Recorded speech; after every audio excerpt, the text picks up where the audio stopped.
Have you ever felt like everything was falling apart? Today, we're diving into one of the most beautiful stories of loyalty, love, and redemption ever told. The story of Ruth. It begins in a time of great hardship. A famine strikes the land of Judah, forcing a man named Elimelech, his wife Naomi, and their 2 sons to leave their home in Bethlehem and seek refuge in the foreign land of Moab. But tragedy follows them. Elimelech dies, leaving Naomi a widow in a strange land. Her sons Mahlon and Chilion marry Moabite women, Orpah and Ruth. For 10 years, they live in Moab, but then, more sorrow. Both of Naomi's sons also die. Now, Naomi is left alone with her 2 daughters, Sinlah, heartbroken and empty, believing she has nothing left to offer. She decides to return to her homeland, Bethlehem. She urges Orpah and Ruth to go back to their own families, where they might find new husbands and a better future. Orpah, with many tears, kisses Naomi goodbye and leaves, but Ruth clings to her. In one of history's most moving declarations of loyalty, Ruth tells Naomi, "Do not urge me to leave you or to return from following you. For where you go, I will go, and where you lodge, I will lodge. Your people shall be my people, and your God, my God." With these powerful words, Ruth leaves behind everything she has ever known to follow Naomi, stepping into a future built entirely on faith. Back in Bethlehem, the 2 women arrive with nothing. To support them, Ruth goes to glean leftover grain in the fields, a common practice for the poor. By a stroke of what seems like luck, she ends up in a field belonging to a wealthy and respected man named Boaz. When Boaz arrives, he immediately notices the hardworking stranger. He asks his foreman, "Who is this young woman?" The foreman explains she is the Moabite woman who returned with Naomi. Moved by her story of loyalty to his relative Naomi, Boaz approaches Ruth with incredible kindness. He tells her to stay in his fields, where she will be safe, and instructs his workers to leave extra grain for her to gather.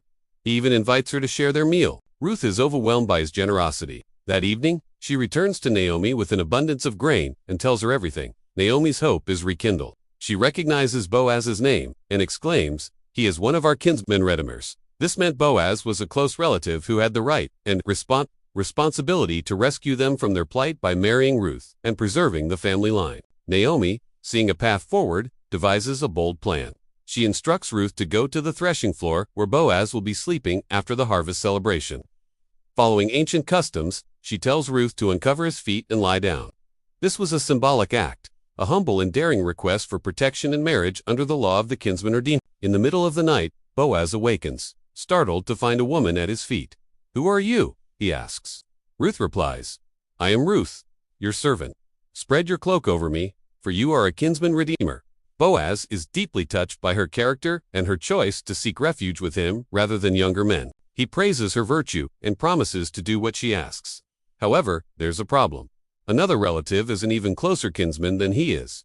Boaz assures Ruth he will handle it. The next morning, he goes to the city gate, the place for legal matters, and meets with this other relative. He presents the opportunity to redeem Naomi's land and marry Ruth. The man initially agrees to the land, but refuses when he learns it includes marrying Ruth, fearing it would complicate his own inheritance. With the other man's refusal, the way is clear for Boaz. Before the town elders as witnesses, Boaz joyfully declares that he will redeem the land and take Ruth as his wife. The people bless their union, praying that their family will be great in Israel. So, Ruth the Moabite, once a stranger and a widow, marries Boaz, a pillar of the Bethlehem community. Their love story is a testament to faithfulness. Soon, Ruth gives birth to a son named Obed. The women of the town celebrate with Naomi, whose bitterness has turned to joy. Her arms, once empty, now hold her grandson. And here's the beautiful final chapter of this incredible story. The narrator tells us that Obed would become the father of Jesse, who was the father of David, Israel's greatest king.